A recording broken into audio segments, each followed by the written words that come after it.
it's nice to hear from the groups. You worked hard in the groups. And so I think we'll just hear what the various groups had to say.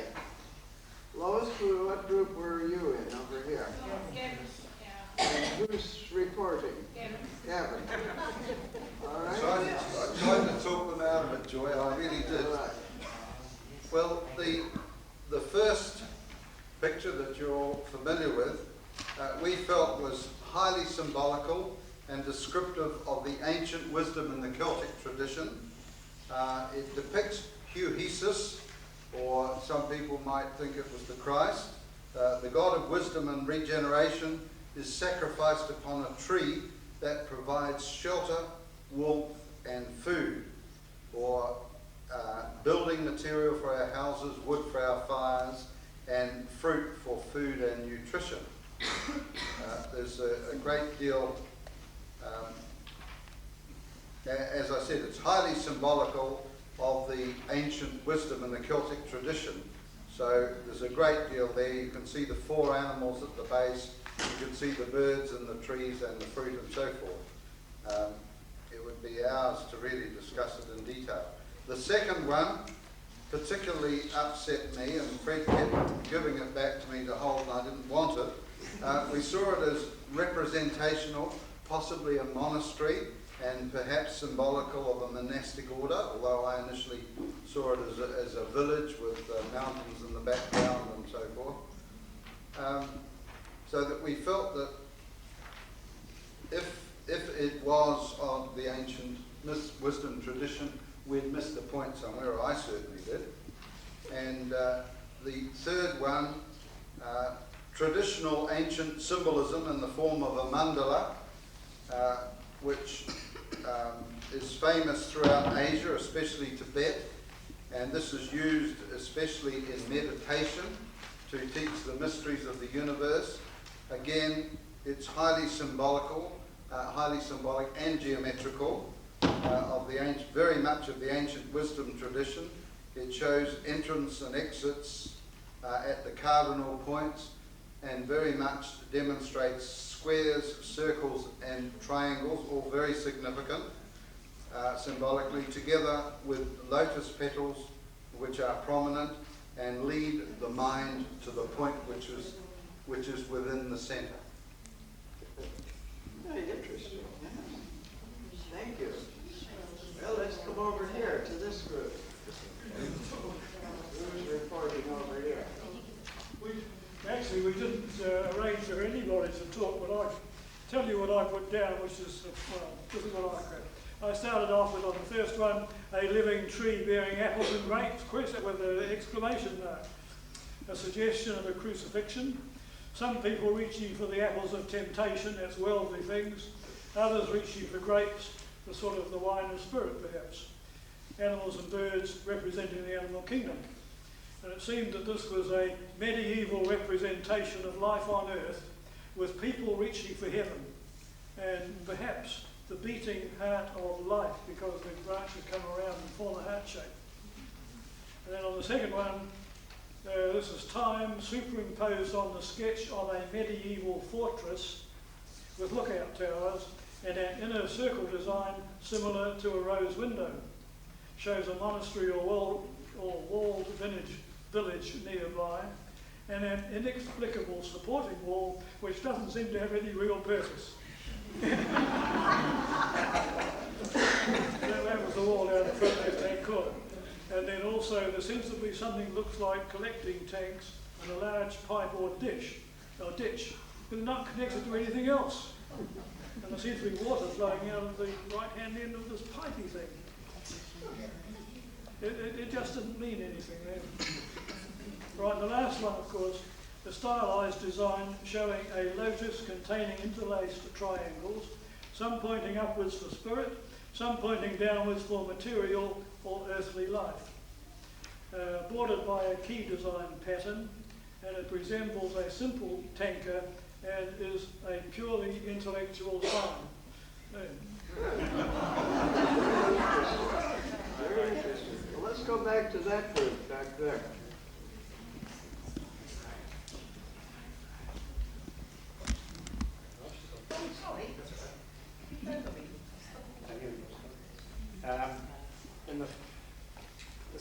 quite a lot similar to the others. So in the first one we had the symbols of Christ, the cross, tree of life, the heart, which was a little harder to see, but which we saw eventually.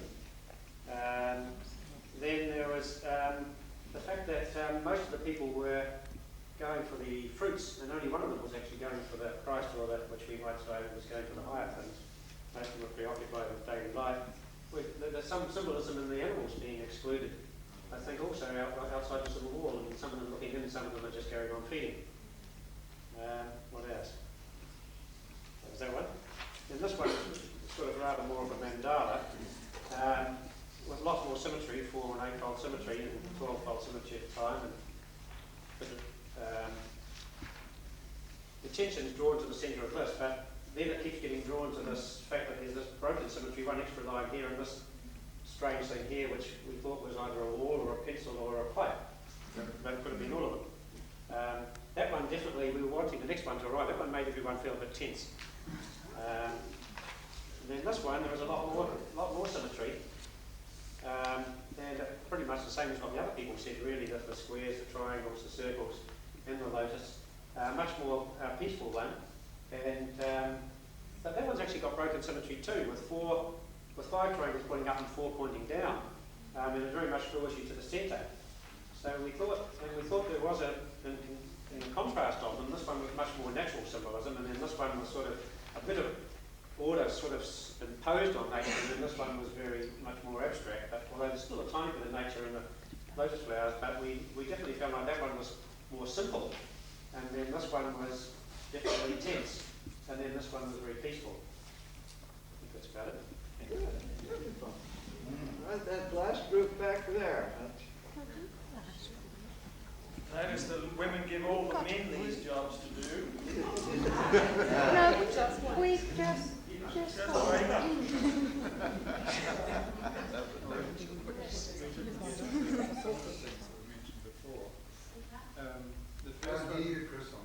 The first one we thought represented divine intervention into life on earth to show that there was something higher than just material existence, and it excluded animals. It was for the people. Can you speak up a little? The second one we thought represented man's attempt at divine understanding through use of his intellect, and it was given to people by military figures or people in authority, so it was sort of a select group was conveying this information to communities. And the third one we saw is a personal approach to divine knowledge, which comes through intuition, not through being given direction.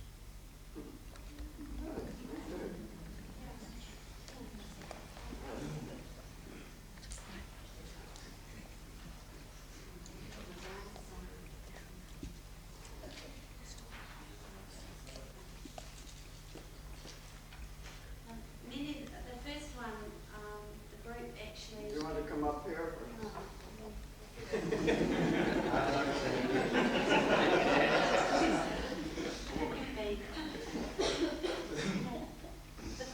The first one, the group recognised all these symbols and had a various representation for those symbols, but what we actually felt was, ooh, yuck, don't want to know this. It was busy, it was actually quite scary. Please point that thing somewhere else. We had it that actually man was sort of, in the beginning he was clambering selfishly through fear towards evolution, being that he's excluded the animals from his life, and we thought this was the tree of life, and he's clambering up here and he's grabbing. Curiously, we recognise the crucifixion and up here as well, okay, like Gavin's group, but definitely it was man in the early beginnings of his evolution of the spiritual path. The second one, this was really confounding, but we had the idea of the village. The man was enclosed once again in his fear in the village, but if he chose to go out, which was up his pipe, the point of the pipe talk of perhaps you have to deal with your emotions, that those very hardcore primal emotions to actually begin your path, and you come up the point, and the pipe's actually got a point, and you have to have a focus, and you can go, and this is the path, and in the centre is where we're actually heading, but there are a lot of guard posts there, and you can take a wrong turning, but there is actually, you do get to the centre through the arch, okay, which of course flows into the third one, which kept us silent. It was very peaceful and hardly any words were uttered, and the peace and tranquility of moving through that doorway into that space that just is. Okay? Thank you. Good. All right. What about this group here?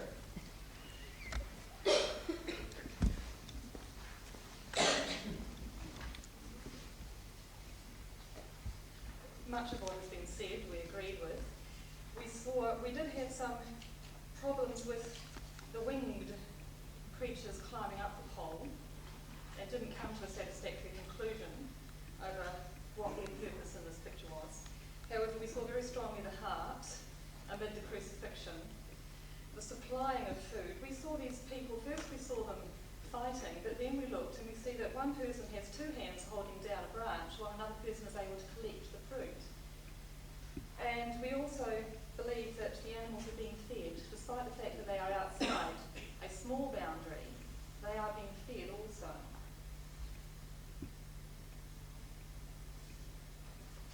The second, once more, there's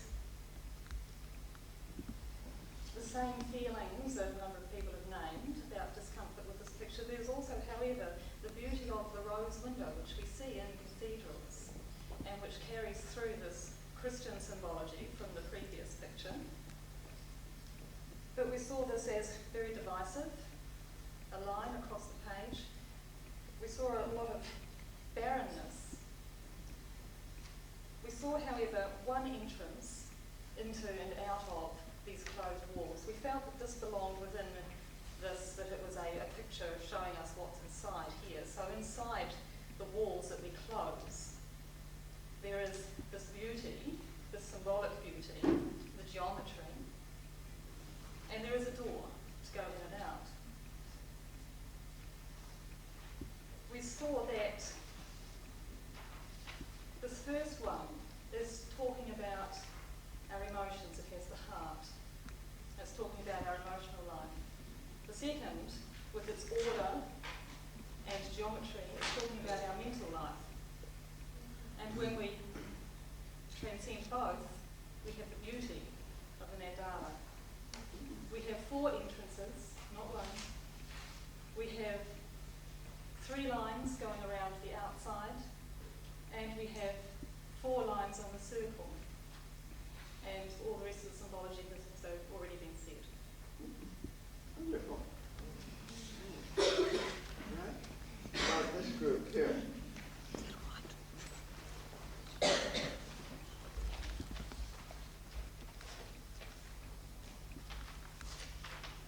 Now for this one,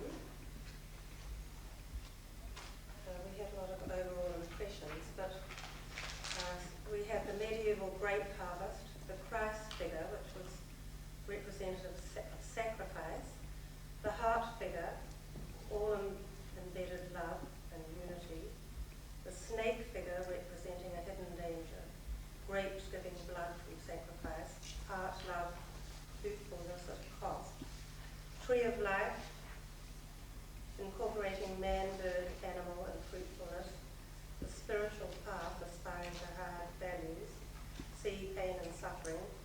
Lower part of the tree is the earth, leading up towards a higher level. And the humans are within an enclosure. Are they entrapped, for example, at a lower level, with animals looking on? The animals are still without perhaps consciousness, and they're not within the same enclosure as man.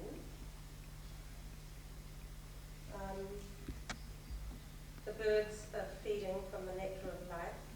There are cherubs with wings, perhaps human metamorphosis, and different levels of evolution. of man's evolution, or evolution in terms of all types of evolution, animal, human, and angelic evolution. And the humans are striving for divine sacrifice and wisdom. So that was one.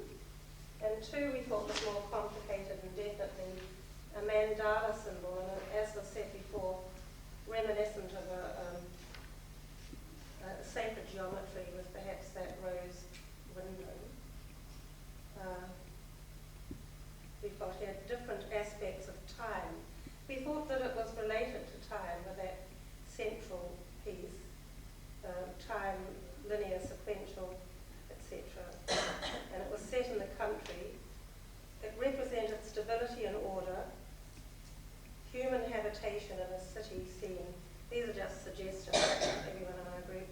Connected by time, concept of past and future duality, and also it was a form of the Kabbalah. Several mathematical figures invented by man and intellectual.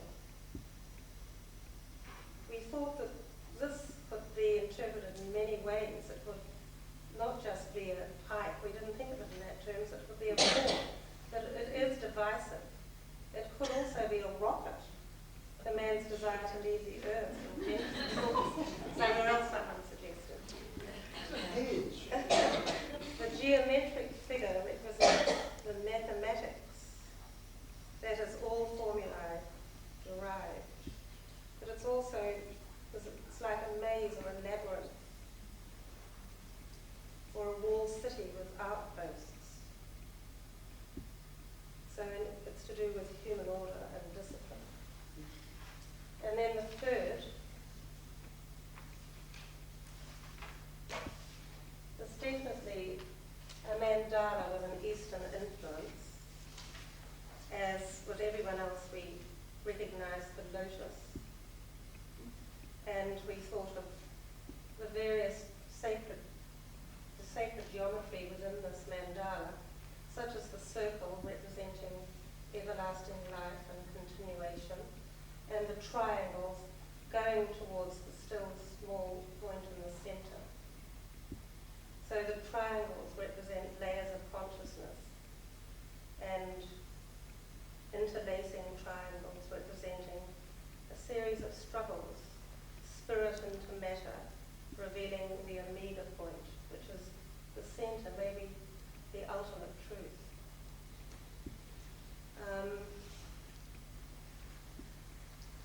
The enclosures represent here, this outside representing an entry point. They don't lead anywhere, they lead within, but the four corners of the earth are represented. North, south, east, west, entry point from all angles of the universe. And taken as a whole, we thought that all three were progressive and that they showed the human condition. They represented physical, mental, spiritual aspects of the human condition.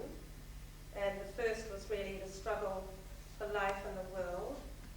The middle one shows the transitional period, and the last one, intuitional aspects and higher consciousness. So we also wrote primitive, modern, post-modern, levels of growth in man, aspects of evolution of man, depicts man's spiritual journey through body, mind, and spirit.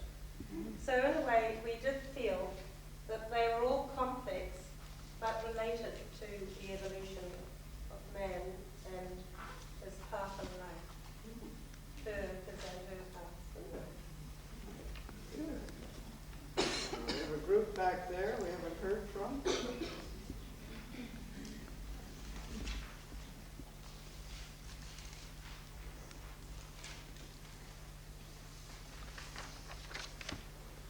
Now this is going to be an interactive one because my colleagues are going to add bits that I might miss along the way. But much of what you all saw in these we saw also.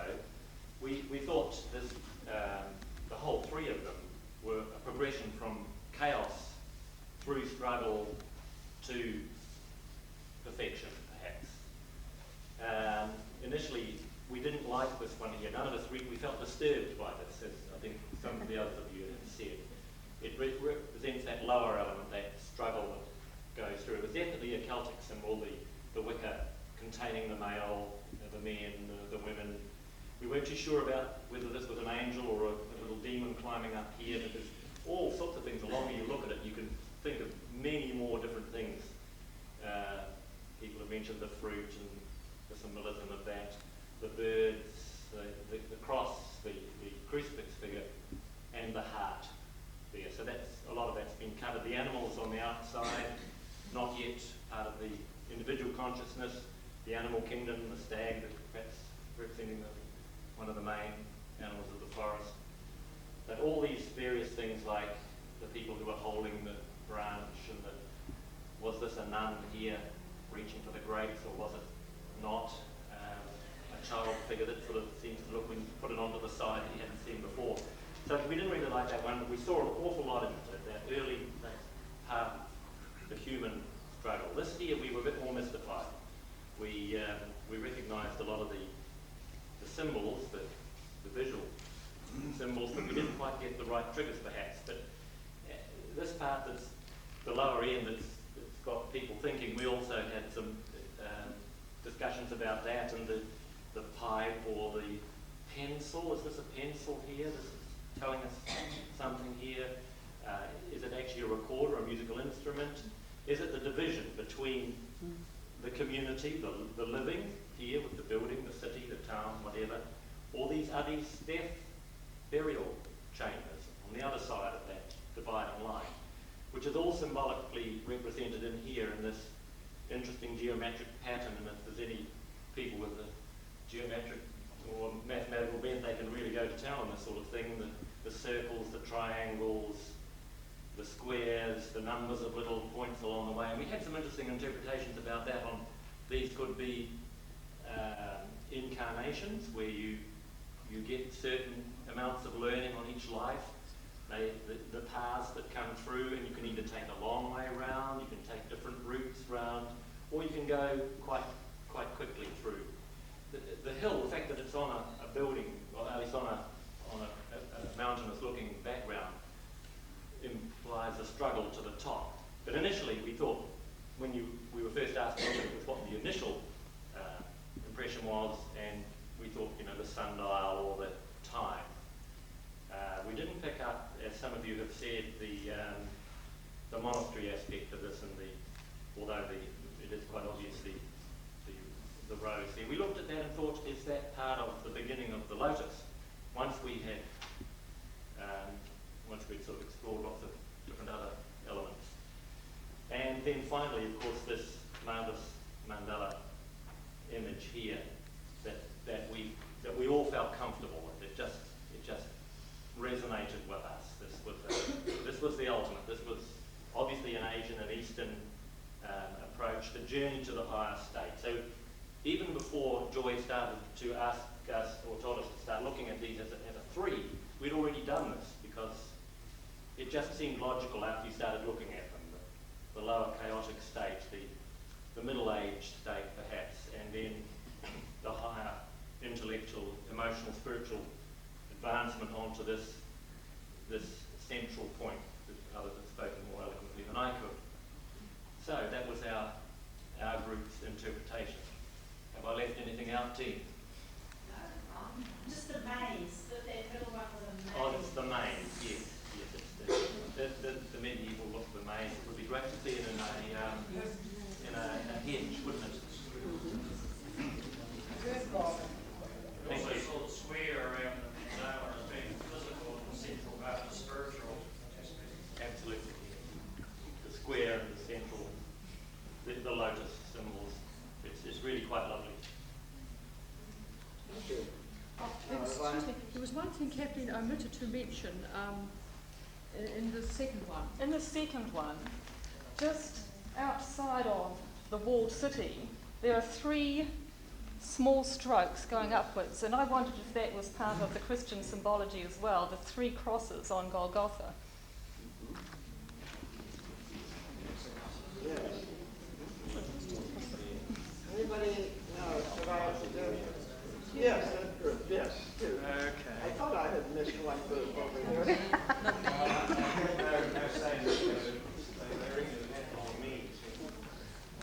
Now we had quite a lot of difficulty with these, and particularly the second one. Now the first one, we were thinking of what struck the eye first, and most of us agreed that it was the tree, and one other person said the heart shape. So the eye focused on a tree, as recognizing without looking at details, and then this heart shape which the branches seemed to form.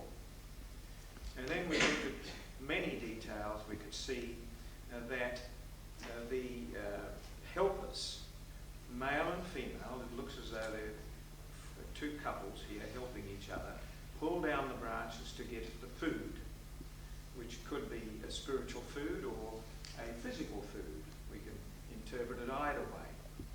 And then going up the tree, these two little winged, oh, there's a child down there too, you see. Yes. There's a child looking up at the adults doing the work of labour, getting the sustenance. And there are these two winged creatures going up the trunk of the tree. Were they angels, cherubs, or what were they? We look up further and we see the Christ figure. And then around, there's the crown of thorns, and around that is a kind of tree-like shape, the branch curved round like a halo. So it obviously represents what we think it is.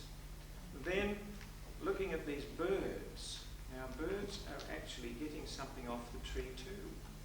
They seem to be getting some sustenance, and they're hovering like hummingbirds. Now what's the meaning of all of that? And it was suggested that even the Prometheus myth could be seen in that figure. What is it coming out from the side of the body? Is it part of the tree growing up between the legs and coming out, or is it like a bird which is plucking at the liver? See? Now this means the suffering and so on in the Manvantara, and all of that disappears at night, and the Prometheus recovers. That's Pralaya, so it could be representing the universe going in and out. Manvantara, Pralaya. Another thought occurred was the animals are separated from the humans. Maybe this curved shape at the bottom here is like the ring past not, or a field of existence, and that's the human kingdom within it, showing the suffering, and also the climax of the resurrection and in the meaning of the Christian gospel. And the animal kingdom is no longer part of that, you see, so it's separated from it at the bottom. Well, these are all things which you can say yes or no and so on. And another thought occurred, the birds, you see, apparently, according to Leadbeater and others, they develop into the angelic kingdom. And notice they are hovering there, and we have these winged creatures climbing up the side. Now, most difficulty occurred with this number 2, because, well, first of all, you see 2 interlaced squares, which gives us an 8-pointed star. And the 8 is the number associated with the rose windows in Christian churches, representing the Christ. Is it the resurrection? What is it? Yes. Christ triumphant. Christ triumphant. The number 8 is the symbology. And we count up the points and we see that. Then we see these little towers. What do they represent? Somebody suggested they could be obstacles on the path. And therefore we thought along that, counted them up, and we could see that there was some certain numerology here. There were 12 things in the clock, around the surrounds of the clock. There were 8 of these in the circle, these towers, and there were 8 squares, yes. And now we counted up more detail. We said 7 castles in the corners of the 8-pointed star, 7 castles in the squares, which we assumed were obstacles, along with the 6 in the other square. And there was a funny diagonal which didn't seem to fit into the symmetry of the whole thing. And we know, of course, that that one there doesn't fit with the symmetry of it. And maybe that's to do with man's free will. This is my own idea, team. Man's free will. In other words, we can change the future. What has happened in the past consequences of the effects because we have free will to change it. And what on earth is this pipe-like thing? Lord, none of us could figure that one out. But there was a genius of an idea, and this came from a lady, the one lady in the team, and she said, there's shadows from these frames here, so therefore the left side must be east, and that's west. The light is coming from the east. Don't you think that's bright? Don't get patronising to ladies. They're brighter than we are here. I know. But I like to tease them. Yes. All right, now, the third one. Time. The clock. Yes, all Roman numerals, but they ran out of space when they got to number 11, so they put it like the Arabic numbers, see, instead of the Roman, which all the rest of the numbers were. Anything else that they've missed there? Pardon? Okay. One hand on the clock. Yeah. Now the last one is familiar as what is called the Sri Yantra. And I have done a little bit of study, and it's a bit hazy in my mind because I haven't revised it. But the group enjoyed that one. Now, which way does it go? Do the 4 triangles point upwards, or the 5 triangles point upwards? See? So you could have it that way, or you could have it that way. Now, which way is correct? Because the 5 and the 4 add up to 9, not this number 7 about all the principles of sevens and Theosophy, all through Theosophy. So this is the way it looked as though it was. That the centre is like a focus of the mind for meditation, and the source emanating and radiating out to the circumference of the circle, and then returning into the centre again. And this pulsating of a breath or movement of the universe in and out is what can happen apparently if one meditates in the way that is implied on this to feel that pulsing in and out. I don't know whether it's done with the eyes out of focus or whatever it is, but that happens. Now, inside the square, we saw not just the lines, but we saw the spaces between the lines. 1, 2, 3, on those out of 4 lines, making 3 spaces, or 3 circular white circles. Then the lotuses are divided into 2. Maybe that's to do with the division of the mind into 2 segments. And then in the centre part here, the final circle, which contains all the triangles, that's the 6th. The 7th is the point in the centre, which is the source from which we come and to which we return. That's what this in and out in the mandala means. You see, swelling out to the circumference, returning to the centre. The square with its 4 cardinal points has 3 lines, but again, if you use the same symbology as these circles here, that makes 2 spaces. This is the duality of existence, and we enter into the world of form through these 4 gates, because we have the 4 mortal bodies. How about that, folks?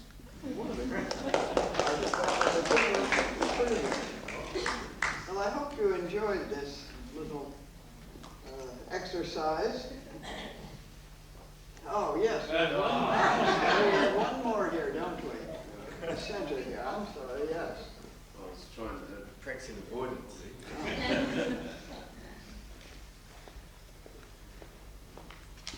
Okay, it's a bit short.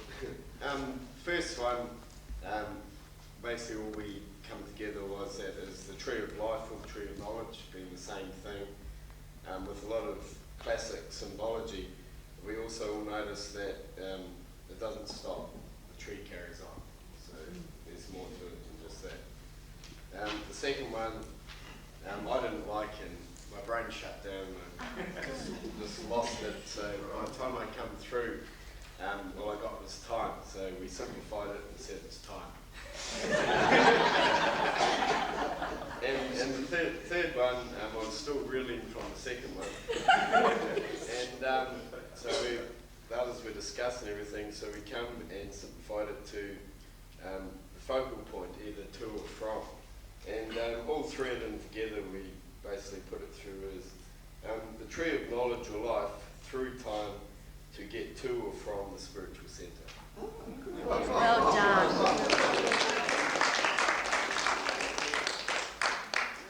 Now, have I missed anybody? Well, as I say, I hope you enjoyed this experience. It's amazing what you discover you know by looking at very symbolic pictures. There are all three of them.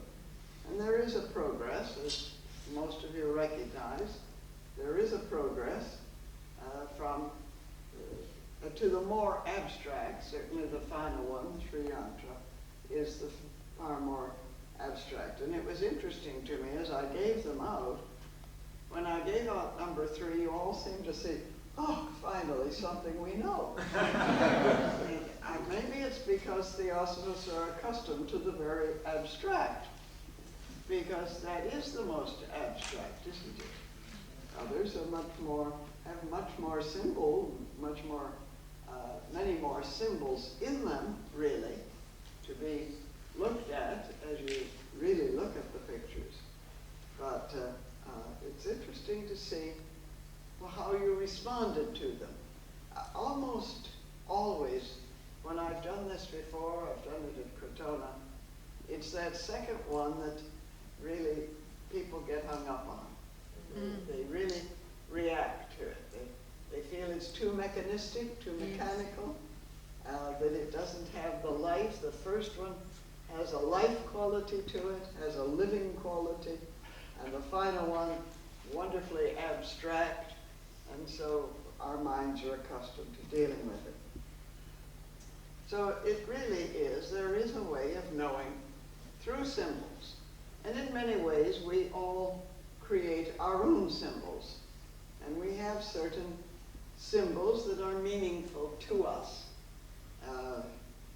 In very simple ways, you know, we can say, if you're driving through the countryside, if I see a white horse today, I know that it's going to be a fortunate day.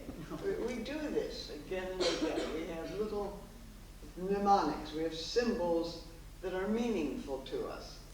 All of these are really developed by the imagination. So I wanted to just share some thoughts with you about creative imagination. Before you Imagination go is on, creative. could you tell us if we actually missed something in Pardon? Could you tell us if we actually missed something in the second picture?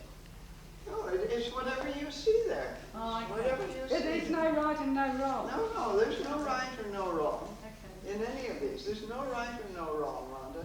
It's what you see, and it's what you put into the picture, and it's your imagination.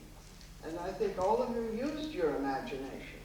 You began to see things, and then it had meaning.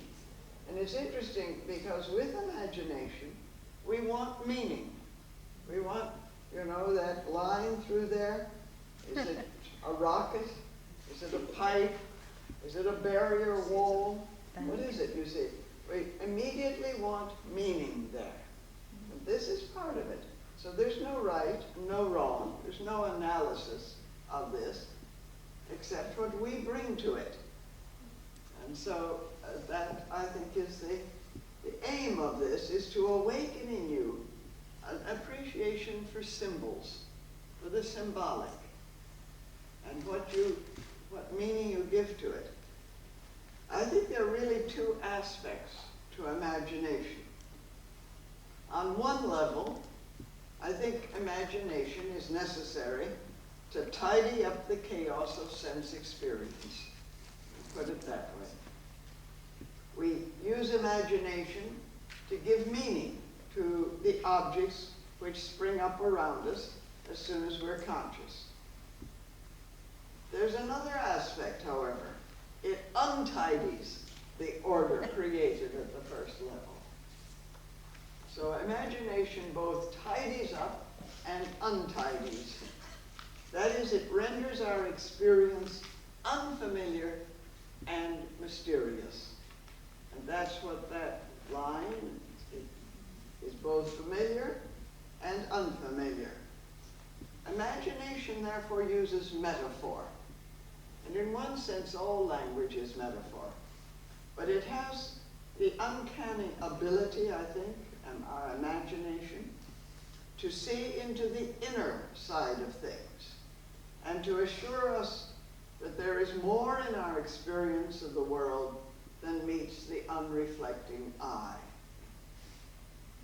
Owen Barfield, contemporary writer and thinker, extends the range of imagination by suggesting that it makes possible not only a metaphorical use of language, but also the experience of what we call, or what he calls, matter as the epiphany of spirit. Isn't that a beautiful phrase? In other words, matter can be perceived as the indispensable background of spirit. So that it is necessary at this level, this physical level, to have what we call matter, that is, the solidity of things, if you like, as the background of spirit. Barfield, in Barfield's words, it is the occasion of spirit.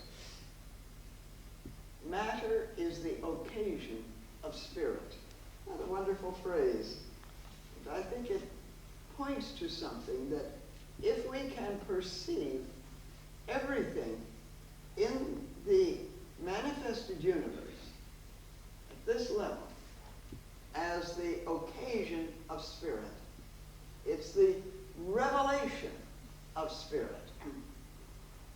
Or we can say that imagination lives in the gap between matter and spirit, in the middle. And again, to quote Barfield, suspended as a rainbow spanning the two precipices, matter and spirit, and linking them harmoniously together. So, James Hillman, Jungian psychologist, defines soul as the imaginative possibility in our natures, the experiencing through reflective speculation, dream, image, and fantasy, that mode which recognizes all realities as primarily symbolic or metaphorical. So everything is presented to us. The world is presented to us, and we participate in the world through imagination, which establishes a distance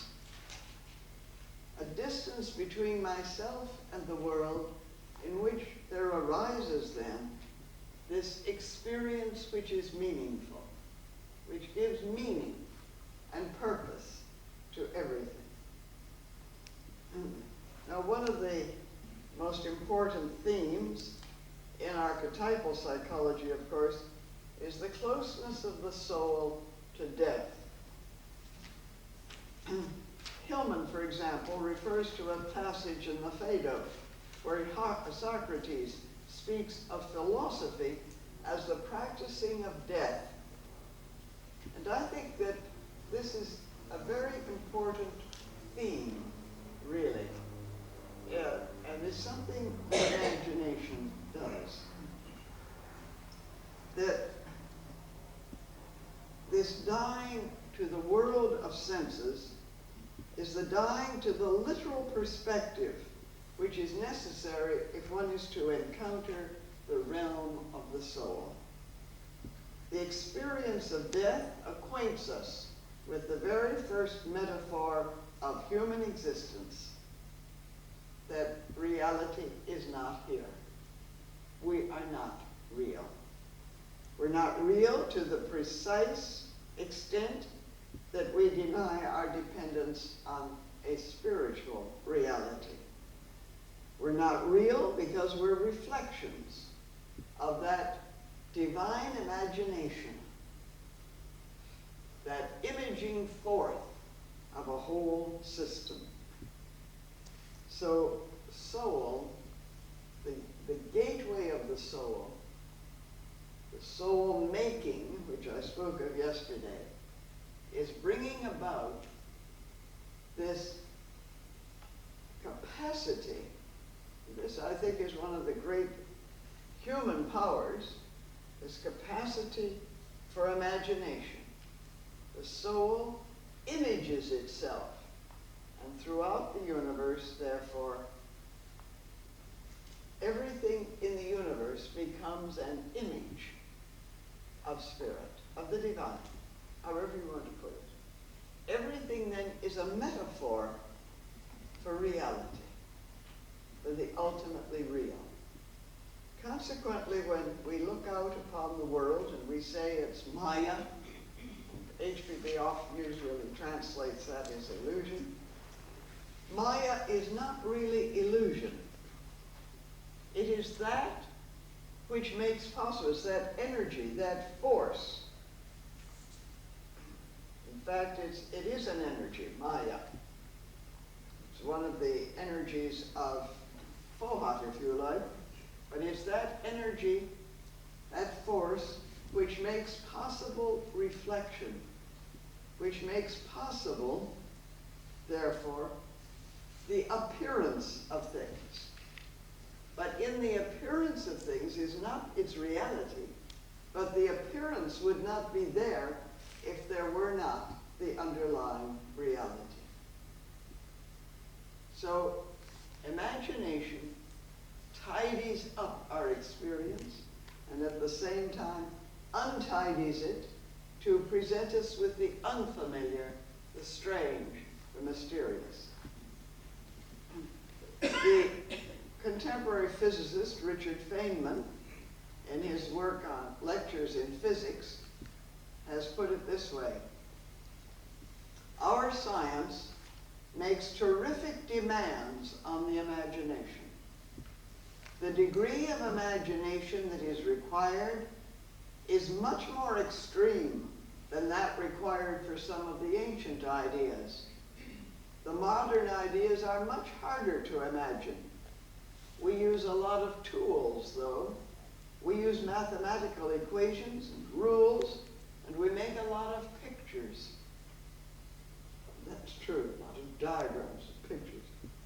So he says the whole question of imagination in science is often misunderstood by people in other disciplines. They overlook the fact that whatever we are allowed to imagine in science must be consistent with everything that we know. We can't allow ourselves to imagine things which are obviously in contradiction to the known laws of nature. And so our kind of imagination is quite a difficult game. One has to think of something which has never been seen before. At the same time, the thoughts are restricted to a straitjacket, so to speak, limited by the conditions that come from our knowledge of the way nature really is. The problem of creating something which is new, but which is consistent with everything which has been seen before, is one of extreme difficulty. Interesting statement by a contemporary physicist. So the use of imagination, and I think in many ways this, and HPB referred to it in her classes, the use of imagination is in many ways the way by which we begin to image ourselves forth into the world and create that soul, that focus through which the world is perceived as meaningful, as purposeful at every stage. It is meaningful. So I think we must be encouraged to develop our creative imagination. This is why I've suggested writing these 5 letters. I think some of you have been busily writing the letters, and I hope all of you. Vlad says he has all 5 already written. still writing, but I hope that tomorrow morning you will share some of your letters, and we'll see. This is imagining your unknown friend of a century hence. We could have made it a millennium hence, but I thought a century is enough. Leave letters around and see what you have said to this unknown friend of what is meaningful. So you have to imagine this friend, this person, this grandchild, great-grandchild, whatever it may be, or just the unknown friend. What are you bequeathing to that person of the ideas that are meaningful to you? Well, we've come to 4 o'clock. Tomorrow morning I propose then, I want to make some closing remarks, some statements about creative imagination, mainly in regard to Theosophy itself, and then we'll have time, I hope, for questions and comments that you want to make. I haven't left you any time today, but there needs to be time for questions to really, or to comment. I'm not always able to answer all the questions, but comments that you want to make about the whole seminar. And then I have something with which to conclude the seminar tomorrow morning to look at as, I think, the evidence of the kind of knowing to which the individual, each one of us, can come, which is possible. So we'll leave it at that today. Time now to work on your letters if you haven't been writing them. Google time to write 5 letters. At least come up with 1 good letter, but try 5 letters from the 5 points that you put down for the Theosophy. And I'll see you in the morning.